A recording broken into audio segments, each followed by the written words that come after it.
semua, kita akan mempresentasikan mengenai implementasi manajemen komunikasi pemasaran pada UMKM Katarina Cakes and Coffee Batam yang beranggotakan Richard, Chris Derry, dan Selina. Seperti yang kita ketahui, usaha kuliner adalah usaha yang sangat diminati oleh masyarakat. Namun persaingan dalam usaha kuliner ini sangat sulit.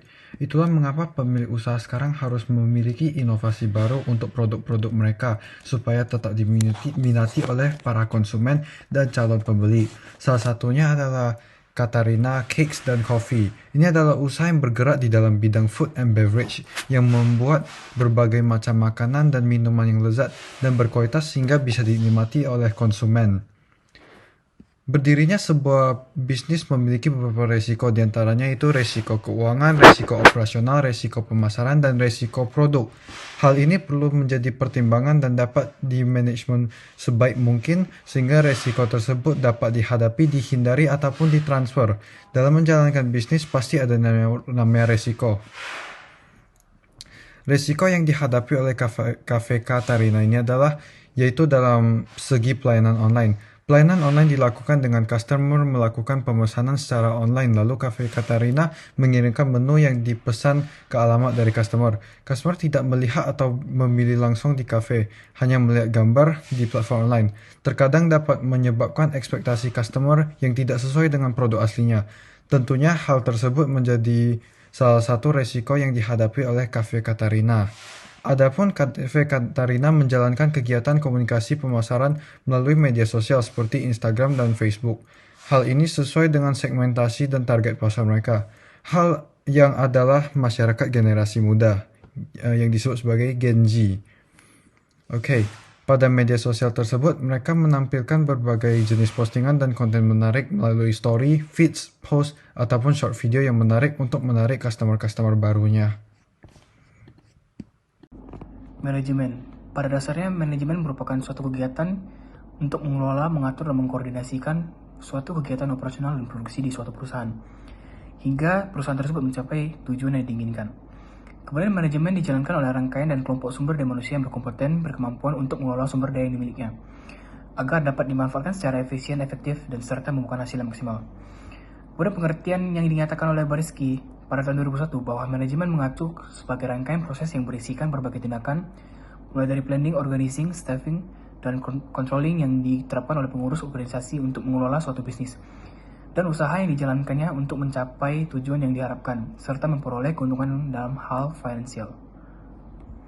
Nah, kemudian ada komunikasi pemasaran. Pada tahun 2018, Kotler dan Keller mengungkapkan bahwa komunikasi pemasaran mengacu pada sebagai suatu media yang memfasilitasi kebutuhan perusahaan untuk membujuk secara persuasif, menginformasikan maupun mengingatkan kepada konsumen mengenai alasan digunakannya suatu produk dan apa yang membuat mereka memilih produk tersebut. Hal ini menandakan bahwa komunikasi pemasaran juga berkaitan erat dengan usaha suatu perusahaan dan bisnis yang dipakai untuk menciptakan suatu pesan atau argumentasi kepada konsumen yang isinya menyuarakan dan memberitahu mengenai kelebihan dan keunggulan produk atau layanan. Kemudian sedangkan menurut Kaingan dan Rusdi pada tahun 2020, komunikasi pemasaran diartikan sebagai suatu tindakan yang diselenggarakan untuk pengusaha ataupun kelompok pengusaha yang digunakan untuk mengkomunikasi kepada publik atau khalayak luas mengenai apa yang membuat produk dan layanan mereka spesial, serta agar para khalayak mengetahui dan mengingat eksistensi adanya produk tersebut yang patut dipilih atau dibeli oleh konsumen. Hal ini dilakukan melalui kegiatan periklanan, kehumasan, personaling, selling, pemasaran langsung, dan promosi penjualan. Yang pertama ada periklanan. Periklanan merupakan komponen krusial dalam kegiatan berkomunikasi pemasaran, karena dapat berupa iklan digital melalui platform online ataupun iklan melalui media cetak. Iklan merupakan elemen bauran atau komunikasi pemasaran yang paling banyak digunakan, karena kapabilitasnya dalam menjangkau target audiens dengan lebih menyeluruh secara efektif. Periklanan di era digital ini relevan dengan pemanfaatan berbagai fitur yang terdapat pada media sosial, yang baik yang gratis maupun yang berbayar, contohnya seperti Google Ads, Instagram Ads, YouTube Ads, dan sebagainya. Kemudian kehumasan, humas atau public relation, berkaitan dengan aktivitas yang berhubungan dengan kedekatan perusahaan dengan publik, dengan pihak publik luar atau eksternal dalam organisasi. Bagaimana mereka berhubungan dengan layak luas dengan menunjukkan keberadaan atau eksistensi produk dari merek tersebut di mata konsumen. Kegiatan ini dapat dilaksanakan dengan mewujudkan citra atau pandangan positif di antara konsumen yang supaya mereka tertarik dengan membeli produk atau menggunakan layanan mereka. Kemudian ketiga ada personal selling. Personal selling ini merupakan upaya perusahaan untuk memaksimalkan kemampuan dan kompetensi tenaga pemasar yang mereka miliki untuk mengadakan pemasaran langsung dengan secara face to face dengan konsumen langsung untuk mengkomunikasi dan memberikan penjelasan kepada mereka terkait produk atau layanan yang dijual.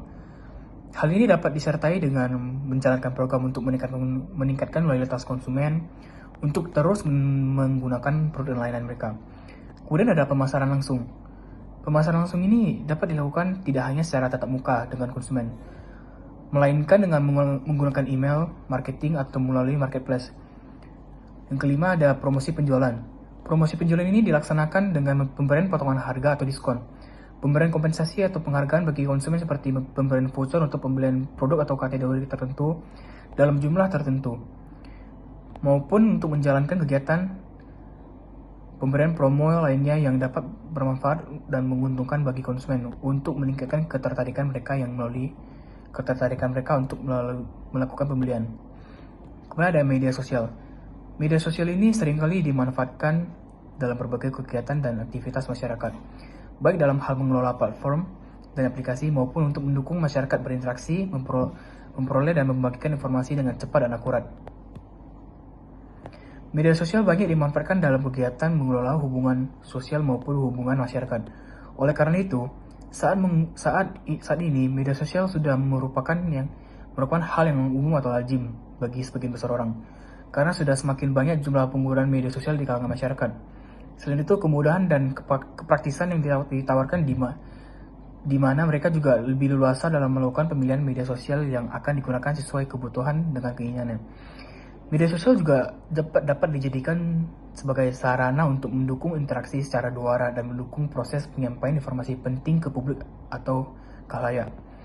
Dengan kata lain, media sosial merupakan sarana yang tepat untuk mempublikasikan hal tertentu dalam bentuk konten. Nah, dalam konteks ini, media sosial menyebabkan para pengguna dapat semakin adaptif dan dinamis. Hal ini sesuai dengan realitas media sosial yang menyediakan kecepatan dan informasi dan arus penyampaian yang tinggi. Media sosial juga memberikan dampak positif berupa kemudahan untuk berinteraksi dengan banyak orang, meningkatkan pergaulan, di mana saat ini waktu dan jarak bukanlah masalah lagi, tetapi dapat lebih mudah untuk mengekspresikan diri dan menyebarkan informasi dengan cepat dan mudah. Serta dengan biaya yang relatif terjangkau, mereka dapat melakukannya semua dengan mudah. Menurut Chris Hauver, pemanfaatan media sosial disesuaikan dengan 4 komponen utama yaitu yang pertama ada konteks. Konteks yang diberkaitan dengan upaya untuk membingkai dan membentuk berbagai cerita atau pesan sesuai konteks atau topik. Yang kedua ada communication sebagai kegiatan penerusan atau publikasi suatu aktivitas atau cerita interaktif, termasuk dalam menanggapi, mendengarkan, dan berkembang. Kemudian ketiga ada collaboration, sebagai bentuk upaya fasilitasi atau penyediaan pengumpulan berbagai tindakan yang kolektif yang termasuk melalui percakapan, aksi kolektif, maupun kreasi kerjasama. Dan keempat ada connection. Connection sebagai upaya yang diperuntukkan untuk menjaga serta mempertahankan hubungan secara berkelanjutan, untuk membuat para pengguna merasa lebih dekat dengan kehadiran media tersebut. Yang terakhir ada metodologi. Dalam hal ini, analisis data diselenggarakan dengan memanfaatkan framework komunikasi pemasaran yang mencangkup konteks, community, content customizations, connections, communications, dan e-commerce. Sekian presentasi dari kelompok kita. Apabila ada salah kata, mohon maaf. Terima kasih.